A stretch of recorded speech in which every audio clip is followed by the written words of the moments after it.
throughout the game you face a lot of adversity, and yet you maintain an amazing composure. What do you tell yourself in those moments, and what would you like to tell to your fans out there? Well, first I want to congratulate Sinner for playing a great match, a great tournament so far. He's deservedly in the finals. He outplayed me completely today. Look, I was in a way shocked with my level, you know, in a bad way. I mean, not much I was doing right in the first two sets, and yeah, I guess this is one of the worst Grand Slam matches I've ever played, at least that I remember. So yeah, you know, not a very pleasant feeling playing this way, but at the same time, you know, credit to him for doing everything better than me, you know, in every aspect of the game. I tried, I fought, I managed to kind of raise the level a little bit in the third, saved match point, played a good tie break. But again, you know, the fourth set, very bad game to lose, you know, 40 love up on 1-2 and kind of against the wind a little bit. And yeah, just overall, the performance-wise level of my tennis was you know, really not great. So yeah, I guess in those moments you just try to, you know, find the serenity, but at the same time, you know, try to uplift your, you know, yourself and your game. That's what I tried, but you know, and the crowd was great. I think they were really fair towards both players. Lots of supports for both Jannik and I. And that's all. You know, congratulations to him. Hi, Novak. Did it take you completely by surprise that your level was off? Was there anything in the warm-up, anything in the days leading up to it, or is it just one of those things where some days you come out standing? Well, to be honest, the whole tournament, you know, I haven't played really close to my best. I mean, some matches maybe against Manarino was great, but you know, most of the matches I was, yeah, not playing up to par, so to say. The way I play here in Australia normally. So in a way, it did surprise me because I thought, you know, it won't be that bad in the first two sets. But on the other hand, I didn't feel really myself on the court during this tournament. So yeah, one can say semifinals is a great result, of course, but I always expect, you know, the highest of myself, and it wasn't meant to be today. I think this is the first completed match of your Grand Slam career where you haven't had a break point to try and convert. How were you aware of that on the court? How unique an experience was that for you as someone who has been one of the best returners the game's seen? Yeah, I mean, that says a lot. I mean, the way, first of all, he was serving very, very accurately, precise, and he was backing his serve very well. Yeah, myself,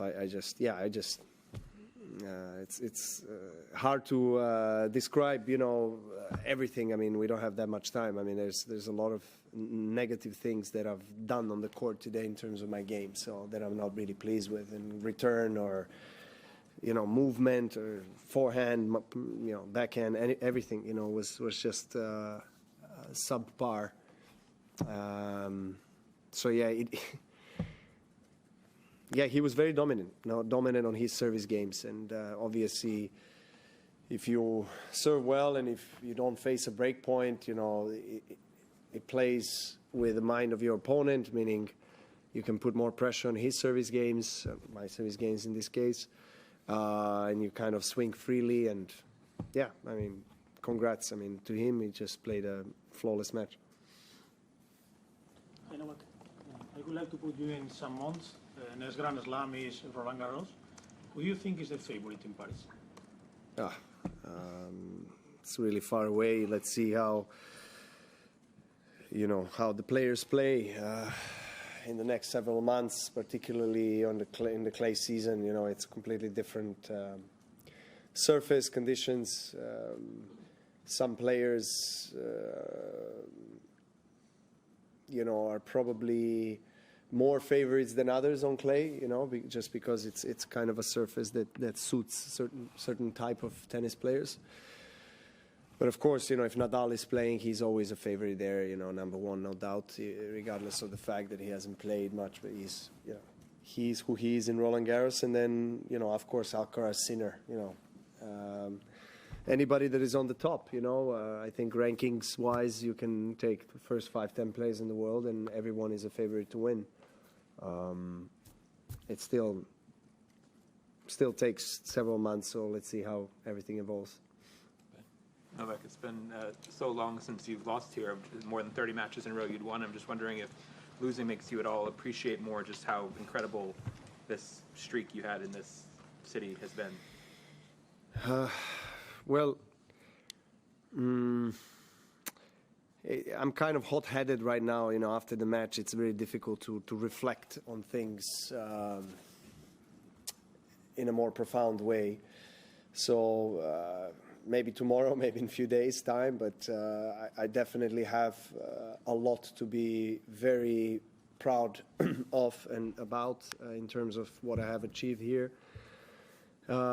And streak was going to end, you know, one day. It was going to happen, and you know, at least I gave everything I possibly can under circumstances where I didn't play well, and I lost to a player that has a very good chance to win his first slam. So that's all it is. But yeah, this has been a very special city, best by far Grand Slam of my career, and yeah, I just hope that I'll get a chance to come back, to play at least another time and go through the emotions once more.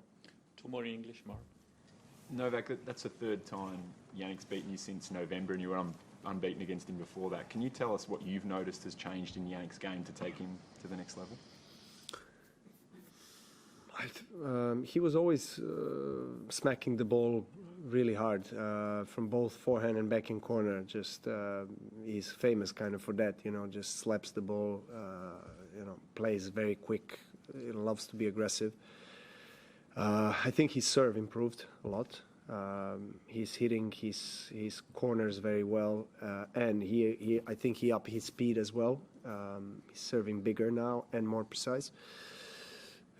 Movement overall and mental part. You know, he was always very calm, very composed in the court, and I think he struggled maybe to win the big matches, you know, in the big moments. But now it's coming together for him. Of course, Darren Cahill, who is a very experienced coach and someone that has worked with former number ones in the world, you know, is obviously having him in his corner is very helpful, you know, from the mental side of things, of course, along with everything else. So. Yeah, he's got a great team. He's on a very good path, and you know he's got to have a chance a couple of days to win his first slam.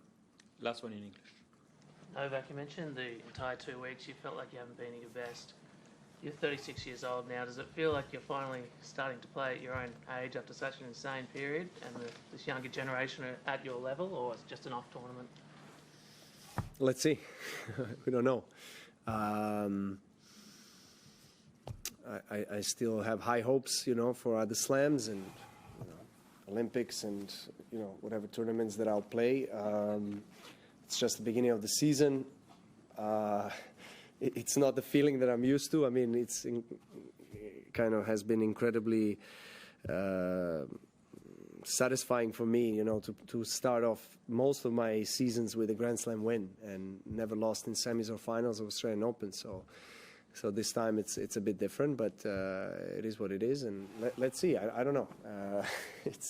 This tournament hasn't been, as I said, up to my standard or criteria or the level that I would normally play or expect myself to play, but doesn't necessarily mean that it's beginning of the end, you know, as some people like to call it. But yeah, let's see what happens in the rest of the season.